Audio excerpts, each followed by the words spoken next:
Assalamualaikum Ustaz. Waalaikumsalam. Semoga Allah muliakan Ustaz. Semoga Allah muliakan Anda lebih daripada Allah muliakan saya. Ustaz, pada tahun kemarin tanggal 10 Desember saya waktu itu ada acara seminar, tiba-tiba saya menemukan uang 250.000. Kata guru saya, karena saya bilang kepada guru saya ada uang hilang, dan guru saya Ustaz juga. Ya, guru itu Ustaz. Ustaz itu bahasa Indonesianya guru. Guru itu bahasa Arabnya Ustaz. Ya. Dan guru saya Ustaz juga. Ya. Dia mengatakan, udah uang itu jadi milik kamu. Ini dia. Karena saya tidak tahu ilmunya, saya pakailah uang itu. Ya. Sebagian disodakohkan. Iya, rumus. Sodakohnya kurang lebih berapa ini? 20.000, 70.000. Kelihatannya sih berapa ini Mas? 70.000. Nemu 250. Baik, sedekah 70. 180 pakai sendiri. Sisanya dipakai oleh saya. Bagaimana Ustaz hukumnya? Apakah saya berdosa? Baik. Salam kanggo Ustaz di Kongosong. Baik. Harta temuan itu kalaupun ingin diambil, sebelum diambil dipertimbangkan dulu resiko. Ada dua cara. Pertama, ditinggalkan, tetap di tempatnya. Kalau memang kita tak mampu mengembalikan pada pemiliknya. Karena hukum pertama barang temuan itu dikembalikan pada pemilik, bukan digunakan.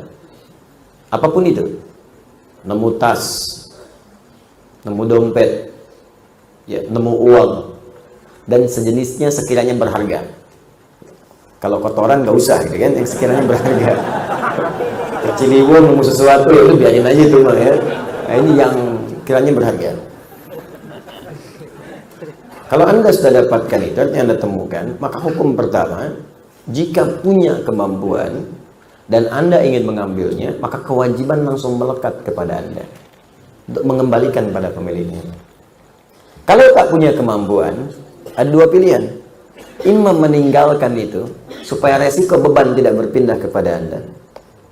Atau yang kedua, Anda infokkan pada orang lain yang mungkin lebih tahu dan lebih mampu untuk mengembalikan itu. Biasanya di sini ada pihak berwajib. Ya, sini ada saudara kita, misalnya ada Pak Eli, ada yang lain. Kembalikan lewat orang atau yang punya kemampuan, punya instrumen untuk melacak itu. Pak, saya menemukan uang ini, Pak. Saya tidak tahu pemiliknya siapa.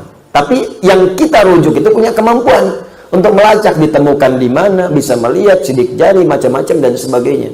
Yang kira-kira bisa dikembalikan dengan nilai berharga, ya. Baik, tapi kalau Anda merasa di situ punya kemampuan atau ingin beramal soleh sekaligus mencari pemiliknya untuk dikembalikan, maka pertama niatkan untuk beribadah kepada Allah. Itu dulu. Anda ingat, kaidah ini penting. Nanti begitu Anda niatkan karena Allah, maka Allah akan melembutkan. Orang yang memiliki barang itu boleh jadi ada manfaat yang Anda dapatkan dari situ. Nanti saya berikan kisah lain terkait ini. Nah, apa yang terjadi kemudian? Maka berusaha kembalikan dulu. Cari jalan. Imam Anda mencari, nggak ada nih kemudian pemiliknya, nggak ada alamat, nggak ada macam-macam. Cari dulu. Cari wasilah. Tanyakan ini, tanyakan itu. Ya, dan seterusnya. Sampai kalau kemudian pada masa tertentu tidak juga ada kunjung kabar. Anda tunggu sebulan nggak ada kabar, 2 bulan nggak ada kabar, 3 tahun nggak ada kabar, tidak sama sekali muncul pada saat itu, maka walaupun status barang itu kemudian dinyatakan tidak ada pemilik, yang berhak diambil oleh Anda bukan seluruhnya. 2/3 Anda sedekahkan, 1/3 Anda ambil. Jangan diambil semua. Ya, berikan kepada yang lain dulu. Hak yang lain berikan, Anda ambil sebagiannya. Jelas di sini? Baik. Tapi yang saya katakan sekali lagi, lebih baik kalaupun tak mampu, Anda serahkan kepada yang punya kemampuan untuk merujuk. Tapi kalau Anda kira-kira punya rasa, kayaknya si fulan nih, Anda ambil dan niatkan kepada Allah. Di situ nanti ada hal yang sangat indah. Pernah terjadi kejadian, seorang pejabat di Indonesia umrah, membawa uang cukup banyak, 3 miliar di kantongnya. Ya. Pakai dolar dia bawa itu. Ini kisahnya tercerita langsung ke saya. Begitu kemudian teman-teman didapatkan itu, ketinggalan di bandara. Ya karena dia mau niat ibadah, ya sudahlah, biarin aja gitu kan. Dia jalan aja, sudah macam-macam. Tiba-tiba ada yang ngantarkan. Pak, katanya saya menemukan ini kayaknya punya bapak tadi. Dia, oh iya betul ya, katanya punya saya ini. Nih silakan. Udah begitu dia buka utuh semua, nggak ada ambil, nggak ada apa. Tiba-tiba diambil $20.000, langsung diberikan. Pak, bawa aja ini, silakan. Silakan katanya. Jangan Pak, saya karena Allah, bukan. Memang Anda kerjakan karena Allah. Nah ini bagian terima saya. Syukur saya kepada Allah, berterima kasih kepada Anda. Diambil $20.000, dia diberikan kepada dia. $20.000, 260 juta, langsung ambil. Berikan. Banyak kejadian begitu. Ada dulu yang ketinggalan seorang orang soleh, dermawan, orang kaya. Ketinggalan teman-teman sekalian, mutiara hadiah untuk putrinya. Ya, jadi putrinya memasuki usia-usia yang cukup baik, usia sudah layak menikah, ketinggalan kemudian di sebuah musola, toilet masjid. Jadi dia masuk toilet, tempat ada yang mengatakan tempat wudhu, ini kisah nyata. Jadi begitu dia berwudhu selesai, dia lupa ngambil itu. Sholat dia kan, pulang-pulang dia kaget kan, hilang, tidak ketemu. Balik lagi ngecek, udah nggak ada. Ternyata tiba-tiba ada yang mengetok pintu, seorang pemuda datang ke rumahnya dan mengatakan, saya menemukan ini, ada mutiara, ada macam-macam, dan saya melihat ada kartu di sini menunjuk kepada alamat ini. Saya pikir mungkin kartunya tidak penting, tapi saya lihat mutiara ini nampaknya sangat penting bagi Bapak. Silahkan Pak dicek lagi apa ada yang hilang atau ada hak-hak yang belum saya kembalikan. Begitu dibuka semuanya utuh. Apa yang terjadi? Dipanggil putrinya. Ketika dipanggil putrinya, dia katakan, nak, Bapak ingin memberikan hadiah ini tapi tertinggal tadi di musola, tiba-tiba datang seorang pemuda mengembalikan ini. Pemuda ini boleh jadi bukan mutiaranya yang penting, tapi pemuda ini yang dikirimkan oleh Allah menjadi bagian hadiah untukmu.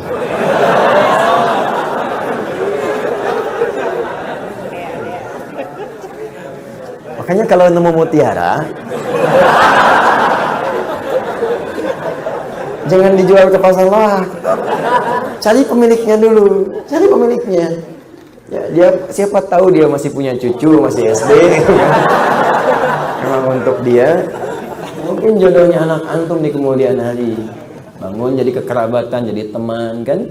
Mungkin pemilik perusahaan, mungkin macam-macam. Jadi bagian yang mungkin Allah datangkan rezeki di situ. Jelas ya?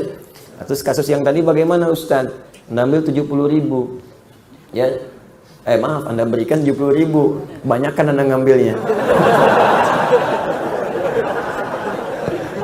Ya, 250.000. 250.000 bagi 3 berapa? Ayo cepat. Cepat tuh Joni.